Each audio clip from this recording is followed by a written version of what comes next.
So in May, I was actually at USC, University of Southern California. I am part of what the Marshall School of Business's Global Center of Innovation.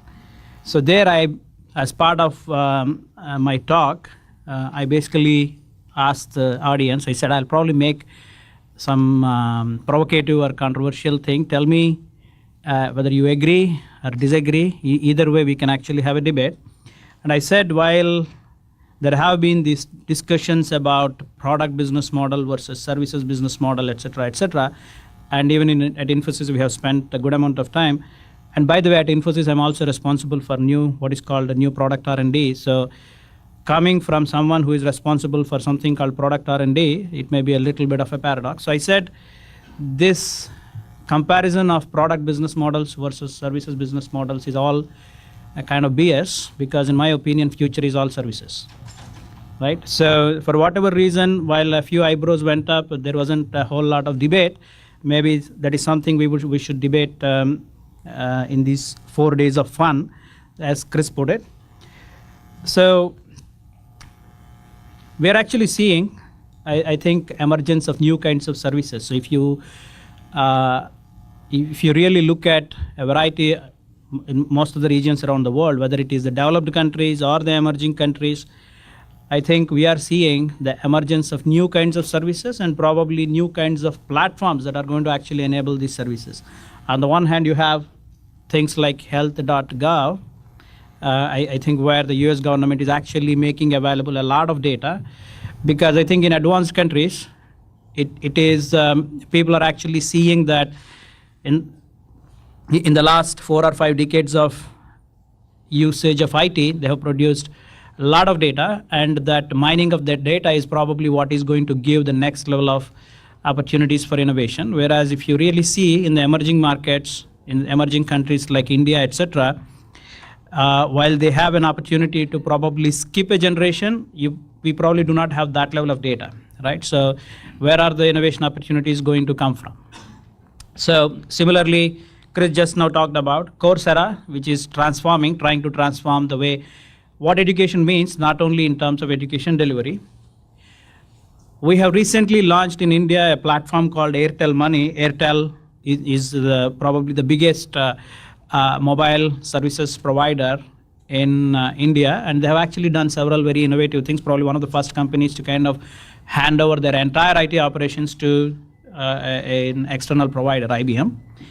And we have actually helped them launch something called micro money transfer stuff. So if 2 people with a mobile phone, without actually having to go through a bank, can actually do transfers. So that stuff is working on a platform we have created at Infosys.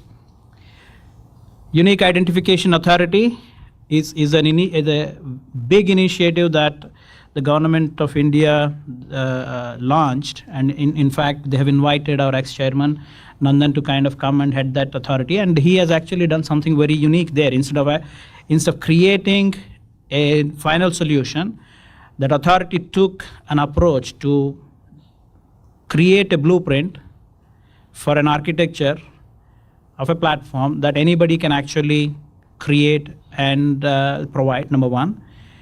And second thing is,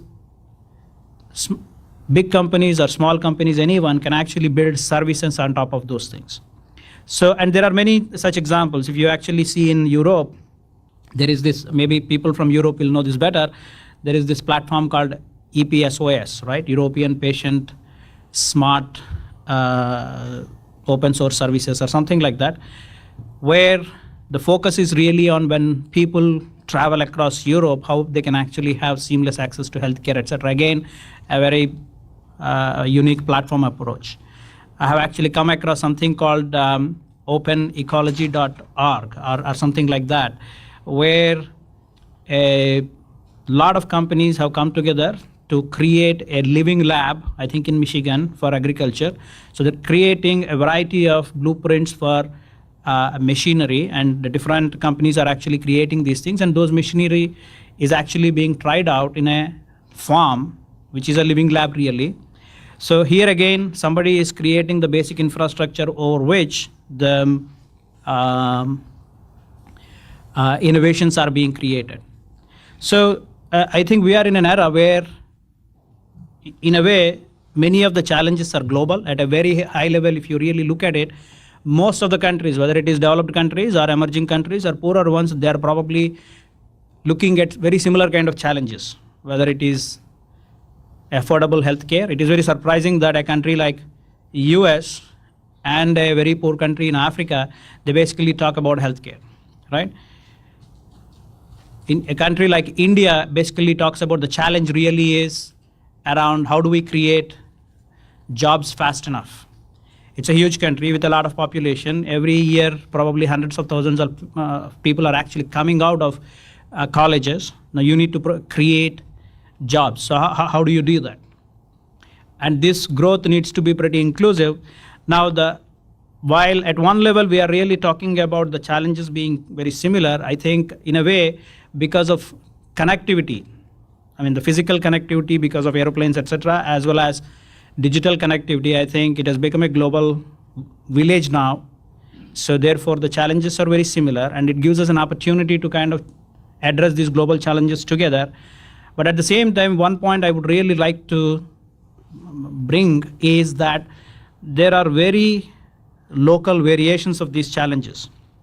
And I usually talk about these challenges as the dementia versus diarrhea kind, right? When it comes to, and I have actually seen a lot of presentations and a lot of prototypes that are created. Usually when you listen to people from Europe or North America, when they talk about using IT for healthcare, I have probably seen at least half a dozen different varieties where people usually talk about how do I use IT to take care of elderly, which is a very, very important problem with aging population in developed world, in Europe, US, etc., and Japan maybe. But whereas if you look at countries like India, Africa, etc., where healthcare is not even available, in a country like India where something like 2 million kids die every year because of diarrhea, there the challenge really is how do you use technology to kind of prevent that. So while healthcare is a very common problem in many places, while approaches like platforms are being taken advantage of, what are we trying to do, how we are trying to do is very, very different. So this is just an example, but you can actually see this pattern repeating, the local variations in many things, whether it is in education, whereas here your president is basically talking about the lack of interest or interest going down in maths and science, etc., showing India and China, saying, you know, kids there are actually studying a lot of maths and science, etc., etc. In those countries, there are very, very different kind of challenges. For example, one of the things I really worry about is the education there really helping original thinking or not? So again, education is a big thing. Literacy is a big thing. 100% literacy is what we are actually striving for. Therefore, while education is, as a sector is important for everyone, there are very different kind of local variations. And I think Chris also talked about this, and more governments actually are taking a very active part in engaging with the industry in creating the right kind of policies. In very recently, these are just a few examples, and if you look at the developed and developing nations, most of them will have very similar kind of announcements you can look at. For example, India recently talked about $1 billion fund, the Indian government, to kind of spur innovation, number one. China, which has become very successful in manufacturing, is actually talking about creating a service sector reforms. And recently, the Indian government also announced a new team, a new committee to create cloud services framework, because I think most of the emerging countries are actually recognizing that this combination of cloud and mobility is giving them a great opportunity to provide better citizen services. So the Indian government announced a cloud services framework. And another example is something called Global Innovation and Technology Alliance.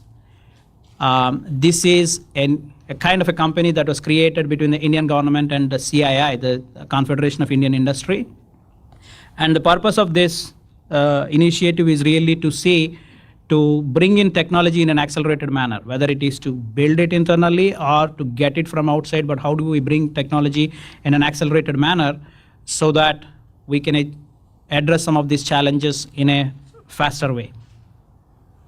Now, if you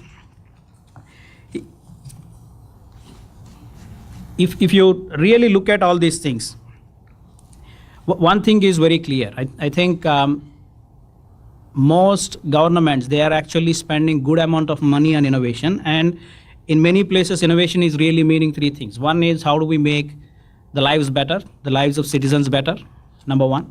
Two, how do we basically make the local industry globally competitive? And three, of course, how do we, a lot of initiatives around ensuring security, privacy, and sovereignty of the country, right? Therefore, the key thing really is, what are some of the key principles that we should look at while designing? And again, like Chris said, it's not that all the answers are known. I don't think, we don't probably even know all the questions. First priority would be to really look at the questions. So in my opinion, this is probably the most important thing that I would like to talk about. So if a developed country or an emerging country is really looking at bringing more and more people into the economic activity, that has been the purpose all along. And today probably we can change that to more and more countries wanting to bring people into the innovation activity. So instead of, for example, in a country like India, there was a time when actually government tried to create all the jobs, right?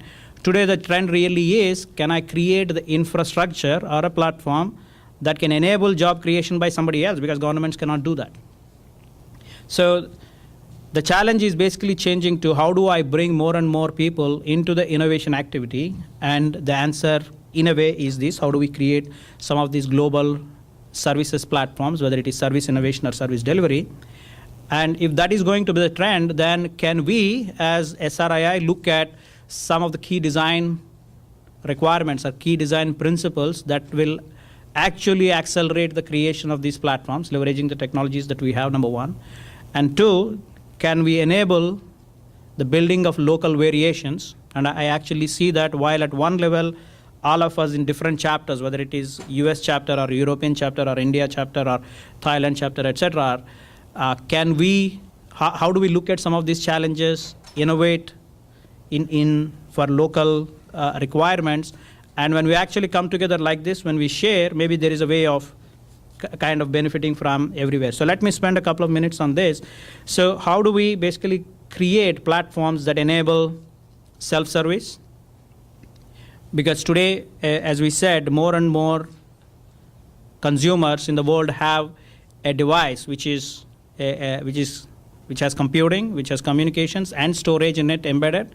So they can actually use it for finding services and consuming those things. So how do we create platforms for self-service? How do we basically create for mobility? And when I say mobility, I really do not mean just the mobile technology, but rather everything being mobile. Today we know that the technology is enabling the processes to be mobile, people to be mobile, maybe money to be mobile, everything, processes to be mobile, etc. So how do we leverage these technologies to create platforms that enable mobility? Simplification is a key principle or driver, enabling personalized experiences. Again, micro is a very, very key part of it. And to give you an example, I don't know how many of you have actually seen that in countries like India, you have these shampoo packets, etc., being available. They have been available for more than 2 decades now. So a lot of people, instead of actually buying the entire shampoo bottle, they can only buy packets. Now, suddenly when companies like P&G, Unilever, etc. made those things available in these shampoo packets, a lot more people bought.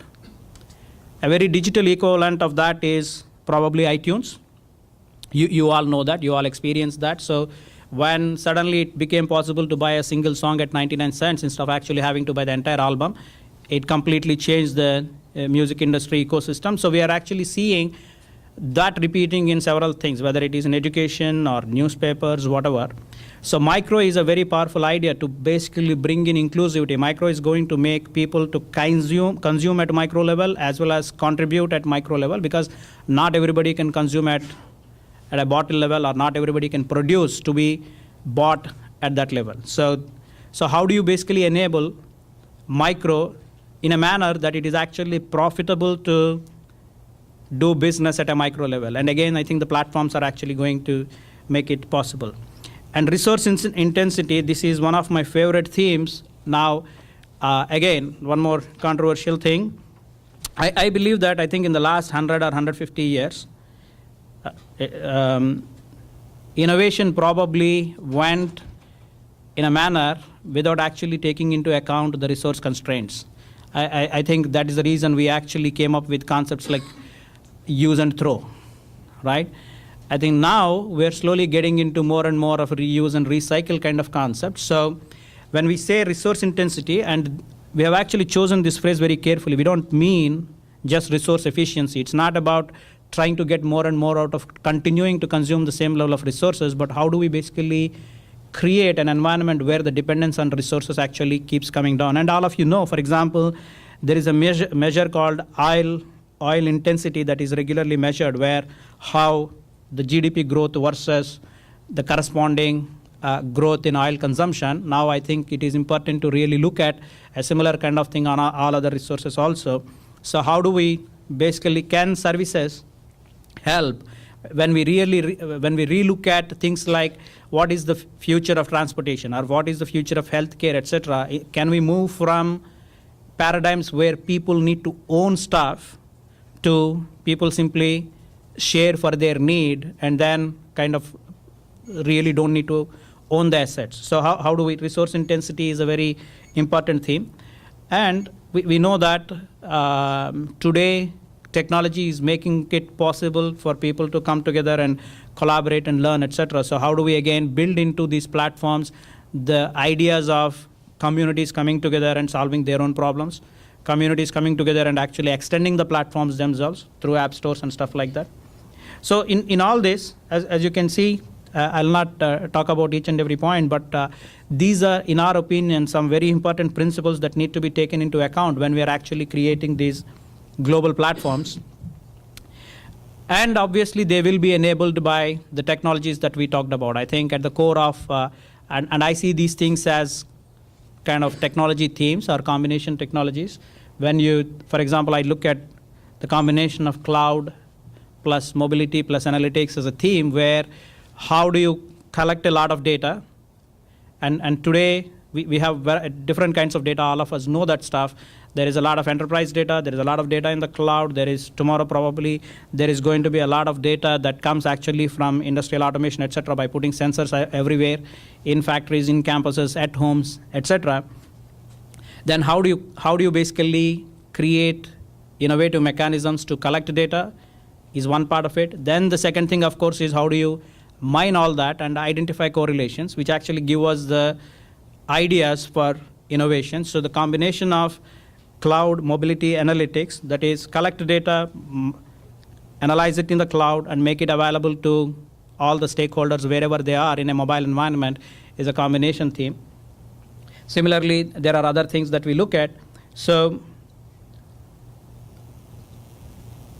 how do we use some of these technologies to kind of enable these kind of principles to build these platforms is really the core of what I wanted to talk about. With, of course, like I said, how do we bring in the local variations? Because, and this is where we are actually seeing, and where more and more companies around the world are actually looking at countries like India, China, other emerging economies, because I keep saying this. Every year we have about something like 150 or 200 interns come to India and work at Infosys. These are people actually from outside India. The program is actually designed only for students from outside India. And I basically say this, you know, if, like Chris was saying earlier, if the purpose of education really is to kind of make people aspire to make a difference to the world, and that world is actually now, is actually emerging in these emerging countries. Now, I don't say that people should actually come and kind of live there forever, but spending some time there is actually going to help people get a very different perspective. And I think I keep mentioning this. People like Simon Towers, in my opinion, are role models. Simon actually moved there about a year and a half ago. And probably, I don't know, maybe he'll spend a few years there. Don't be worried. But idea really is how do you identify the key challenges there and identify solutions which are very cost effective, number one, most importantly very resource intensive or low on resource intensity, so that if you are able to actually make a difference there, those certain solutions can actually be very useful even in the developed world, is really the key part of it. So that's really my those are really my thoughts. And before I leave, I actually would like to pose a question.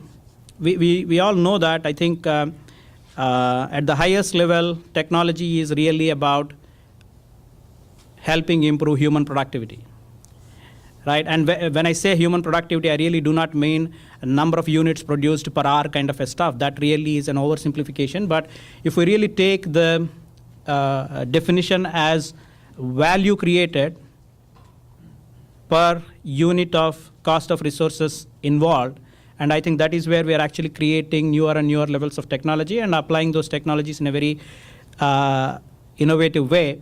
So and it's been, anybody who has actually seen some OECD reports and stuff like that knows this. If you take the agri economy, we all know that there was a time when most of the world actually earned a living from agriculture. But as the agriculture production increased, we know that as the productivity increased, the number of jobs actually came down there because the jobs got created somewhere else. The agriculture productivity did not increase only because of innovations in agriculture, but it actually benefited a lot from innovations from manufacturing, and the manufacturing jobs actually went up. Similarly, we know that in the next generation, the manufacturing productivity actually got a lot of help from innovations in IT.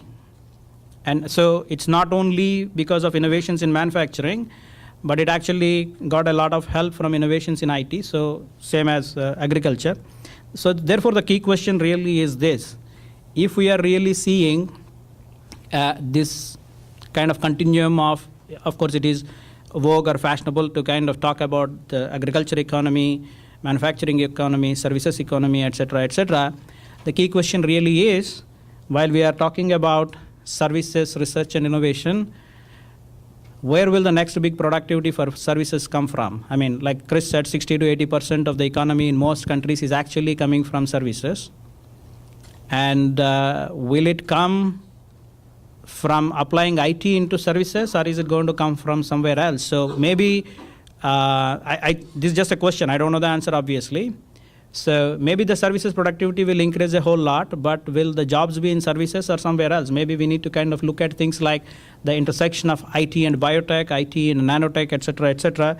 But it'll be interesting to kind of see, because that combination is really what is going to give us a lot of answers to the challenges that we talked about. So thank you very much. I close here.